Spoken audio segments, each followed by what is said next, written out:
मित्रों नमस्कार, मैं हूं राकेश कुमार। आप देख रहे हैं मत अभिमत। मित्रों, अभी बिहार में राजस्व एवं भूमि सुधार विभाग चर्चा में रह रहा है। चर्चा में रहने का कारण कि एक तो जमीन से संबंधित बहुत से सुधार लगातार किए जा रहे हैं, दूसरी ओर सर्वे चल रहा है। आपने देखा होगा कि विगत दिनों राजस्व विभाग या राजस्व कार्यालयों में भ्रष्टाचार को लेकर भी या काम में उदासीनता बरतने को लेकर भी लगातार कार्रवाइयाँ चलती रही हैं। और आपको याद होगा कि संजय सरावगी जो राजस्व एवं भूमि सुधार मंत्री हैं, उन्होंने कहा था कि अब हम रैयतों के पास जाकर उनकी शिकायतों को, उनकी आवश्यकताओं को, उनकी समस्याओं को सुनेंगे, और ये दौर जारी है। कल बेतिया में राजस्व एवं भूमि सुधार मंत्री संजय सरावगी ने की समीक्षा की, और कल शाम में ही वो मोतिहारी आए, और मोतिहारी में उन्होंने एक तो मोदी जी का शासन का 11 साल जो मोदी सरकार का हुआ है उस पर उन्होंने अपनी बातें कही और कहा, जो पहले हम लोग सुनते थे कि भारत सोने की चिड़िया थी, तो अब पुनः भारत सोने की चिड़िया बन रही है। और उन्होंने जो आर्थिक स्थिति में भारत अब चौथे स्थान में विश्व में आ गया है, इसकी चर्चा की और कहा कि यह मोदी जी की देन है, उनके नेतृत्व का देन है। और इसी संदर्भ में जब बात हो रही थी भूमि सुधार की, तो उन्होंने बड़ी तल्खी में कुछ बातें कहीं, और उसमें सबसे अहम बात यह कही कि अब माफियाओं की माफियागिरी नहीं चलने वाली है। और उन्होंने कहा कि भ्रष्टाचार या गलत काम करने वाले लोगों को सुधारने का बीड़ा हमने उठा लिया है, और ये होगा। सुनिए उन्होंने क्या कहा। हम लोग जो सोचते थे भारत फिर से सोने की चिड़िया कहलावे, वो सोने की चिड़िया कहलाने की ओर मोदी जी भारत को अग्रसर कर रहे हैं। भारत आर्थिक महाशक्ति में विश्व में चौथे स्थान पर आ गया। अब हमसे ऊपर केवल 3 देश हैं, और चौथे स्थान पर हमारा भारत देश हो गया मोदी जी के नेतृत्व में। जो भारत 2014 के पहले विश्व के देशों के पास हाथ फैलाकर जो ऋण मांगने जाता था, आज हम उस स्तर पर पहुंच गए, उस शिखर पर मोदी जी के नेतृत्व में पहुंच गए, जो दूसरे देशों को हमारा देश मदद कर रहा है। लेकिन कार्रवाई भी उतनी तेजी से हम लोग कर रहे हैं। आप अखबार में पढ़ रहे हो, जो सुधर नहीं रहे हैं उसको सुधारने का संकल्प लिए हुए हैं, और जमीन माफिया की माफियागिरी बंद करने का भी संकल्प जो है हमने लिया है, उस पर कार्रवाई भी चल रही है। आज मैं बताना चाहता हूं, जमाबंदी दाखिल खाने जो प्रमार्जन प्लस 2 महत्वपूर्ण हमारे ऑनलाइन सेवाएं हैं। मेरे विभाग की सभी सेवा ऑनलाइन है, लेकिन उसके बाद में भीड़, राजस्व कर्मचारी की भीड़ लगी रहती है, अंचलाधिकारी की भीड़ लगी रहती है। किसी को कहीं भी जाने की आवश्यकता नहीं है। आप ऑनलाइन कोई भी आपकी सेवा है, जमाबंदी हो चाहे प्रमार्जन प्लस हो या कोई भी मामला, आप सीधे ऑनलाइन कर सकते हैं। तो सुना आपने। लेकिन सबसे महत्वपूर्ण बात जो है, जो मैं जहाँ से बात उठाया हूँ, कि उन्होंने कहा था कि मैं रैयतों के पास जाकर उनकी समस्याओं को सुनूंगा। तो आज पहले सुबह से लगातार जहाँ वो अतिथि गृह में बैठे थे, सर्किट हाउस में ठहरे थे, वहाँ पे लोगों का तांता लगा रहा, और आम आदमी उनसे मिलता रहा, लोगों से मिलते रहे, उनकी समस्याओं को वो सुनते रहे। वो जो समस्याएं लिखित दे रहे थे उस पर भी क्या कर सकते हैं, उन सारे चीज़ों को ध्यान में रखते हुए, मतलब कि जो भी आया उन्होंने उनकी बातें सुनी, उनकी समस्याओं को सुनी, और उसके बाद एक मैराथन बैठक उन्होंने की, जिसमें राजस्व और भूमि सुधार विभाग के सारे लोग उपस्थित थे, सारे विभाग के पदाधिकारी उपस्थित थे। और सबसे अहम बात है कि जब ये समीक्षा कर रहे हैं तो उनके साथ अपर मुख्य सचिव दीपक कुमार सिंह और सचिव जय सिंह सहित अन्य पदाधिकारी भी साथ में चल रहे हैं, ताकि जो भी मामले हैं उनको देखा जाए, उनको समझा जाए। देखिए किस तरह वो आम लोगों से मिले। या देखिए, मंत्री हमेशा आते हैं, कई तरह के मंत्री आते हैं, कई विभागों के मंत्री आते हैं, हमने देखा है। लेकिन होता क्या है कि उन मंत्री से उनके पार्टी के लोग या उनके संपर्क के लोग तो मिल पाते हैं, लेकिन आम आदमी नहीं मिल पाता है। लेकिन संजय सरावगी के साथ हमने देखा कि एक एक व्यक्ति जो भी वहाँ गया उनसे मिले और पूरे तन्मयता से उनकी बातों को सुना। जहाँ सुधार की ज़रूरत है उसको बाज़ाब्ता राय दिया कि ऐसे सुधार करके इस पिटीशन को ले आइए, इस पर काम होगा। मतलब अद्भुत था। ये देखिए ये किस तरह वो लोगों की बात सुन रहे हैं। क्या बात हो रहा है सर जी, हमारे बाजार में एक दिन आप 2 मिनट समय देते तो उसमें से 10% लोग बीच का सकता है, जानते हैं और वो भैया हमारे जानते हैं।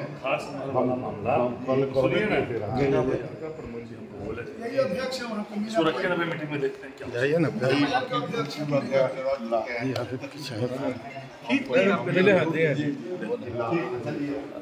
जानते हैं सर जी, इस पर थोड़ा खाली पहले पुराना हमसे ले लिया जाए। सरकार विकास कर रही है तो रुपया चाहिए, अब लोग रुपया देने को तैयार है। 11 तक कटा है, उसके बाद नहीं है। ये पटना का भी मामला होगा, यहाँ का लीजिए क्या हम लोग चाह रहे हैं कि सरकार और विकास करे बिहार में, क्या सकती है और उससे थोड़ा विकास चाहिए। हाँ, सरकार ले नहीं रही है, पैसा जो है मीना बाजार का नहीं हो रहा है, बिहार का तो विकास चाहते क्या और हमको तो हम जब जमीन पे जाए तो क्रिमिनल लेके आता है और हमेशा जाली केस करके राहुल अग्रवाल है बहुत आपका रसीद कट रहा है क्या? नहीं फर्जी नहीं, ऑनलाइन ऑनलाइन रसीद नहीं, चोरी से वो एक आदमी बोलिए ना उसका रसीद ऑनलाइन देखते आपका ऑनलाइन हो गया। स्टेप कर दिया, समझिए इसके बाद विश्वास का कोई लाभ नहीं, समझिए सुनिए। और कोई विषय है सर्किट हाउस में आइए। आपके आ गए तो वहाँ दरभंगा में आप लिए अलल बाबू जी रक्षा में कहे देते हैं रक्सौल में आप क्या मामला है फिर सोचा? हाँ, क्या अतिक्रमण हुआ है, रक्षा अतिक्रमण हुआ है। हम गए थे, कर्मचारी का जो है नापी वगैरह सब चीज़ आ गया सबमिट मिला गया तो क्या हुआ? आप वहाँ से जो है किए थे और चिट्ठी भी भेजे थे, तभी अभी तक वहाँ से अप्लाई नहीं हुआ। उसके लिए सरकारी जमीन की नहीं है। वो मट के चले थे, विकास बोर्ड का मसले पे अब बोलो प्रमोद जी ये सब जानते हैं, जिला संचालक क्या है ना, डाल ना वे पीछे चिट्ठी भी चला गया विभाग से, आपने फोन भी किया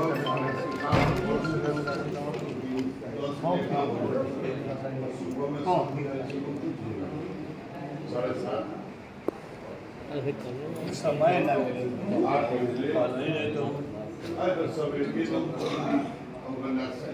अब रहत 4-5 हाँ है मंत्री फोन नंबर ले लीजिए। भाग रिक्वेशन भेजेगा हम लोग पैसा, हम क्या करें? सीईओ अंचलाधिकारी रिपोर्ट वगैरह नहीं कर रहे हैं ना, क्या नहीं कर रहे? जमीन का रिपोर्ट करेगा ना अंचलाधिकारी, किसको करेगा? जिसको सड़क बनाना वो मांगेगा तब उसको देगा, चाहे तो बना देगा नहीं जमीन भूल प्रस्ताव तब वो भूल अधिकारी का प्रस्ताव समझिए बड़ी बात। हाँ जी कितना ले लिया नहीं दे रहा बोला कि सर के कैसे इसमें डाल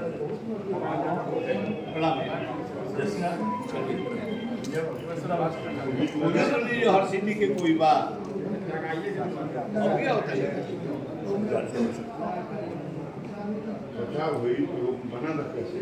क्या चीज़ का मरम्मत अनिवार्य है? मतलब नगर निगम का क्या दिक्कत है?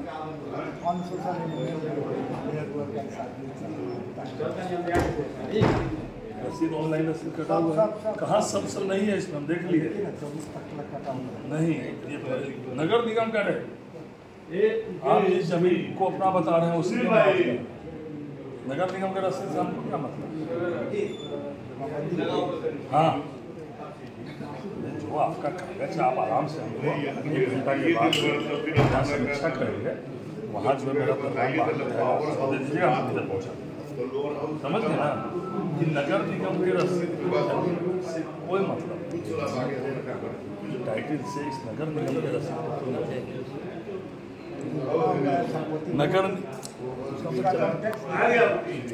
निगम को दे रहे हैं ना, राजस्व विभाग को दे रहे हैं, वही कागज संभाल रहे हैं। और इसी संदर्भ में मुझे मौका मिल गया तो हमने पूछा कि बेतिया राज की ज़मीन का क्या होगा। उस पर उन्होंने क्या जवाब दिया, यह भी सुन लीजिए। बेतिया राज पर भी कुछ बताएंगे क्या? आप बेतिया से आ रहे हैं। जिनका कानूनन कागज सही है उनको चिंता करने की कोई बात नहीं है।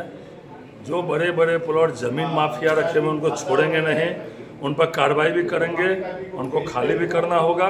और जिनको बेतिया राज से रसीद कट रहा है 35 साल से ऊपर, 30 साल से ऊपर, उनको भी घबराने की जरूरत नहीं है। बहुत बहुत धन्यवाद सर, बहुत बहुत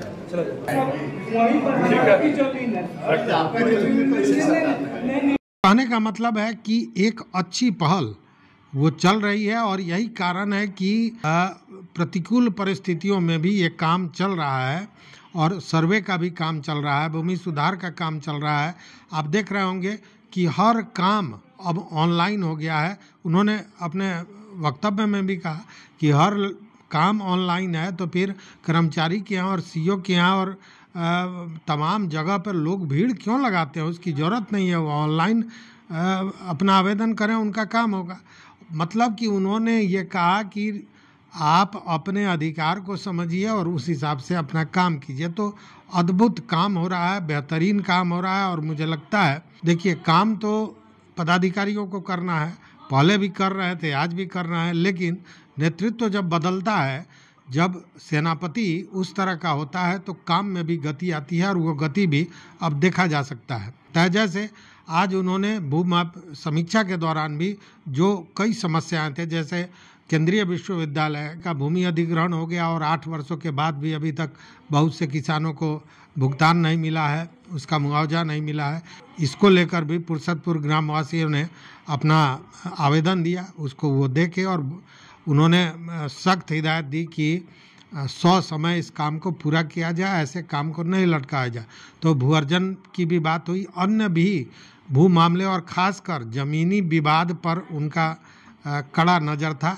साथ ही दाखिल खारिज म्यूटेशन को कहा उन्होंने सारे पदाधिकारियों की, उसमें कहीं कोई कोताही नहीं बरती जाएगी और लगातार समीक्षा हो रही है। और जो भी काम के प्रति उदासीनता दिखाएगा वो उसको भुगतना पड़ेगा। तो अब ये जो जिले जिले घूमकर मंत्री महोदय समीक्षा कर रहे हैं खुद पूरे दल बल के साथ, इसका असर निश्चित रूप से पॉजिटिव होगा, बेहतरीन असर होगा, कार्य में गति आएगी। देखते हैं आगे क्या होता है। अभी देखते रहिए मत अभिमत। मित्रों, चैनल पर नए हो तो सब्सक्राइब कीजिए, लाइक कीजिए, दोस्तों के साथ शेयर कीजिए और अपना विचार जरूर दीजिए। बहुत बहुत धन्यवाद, कोटिशा आभार।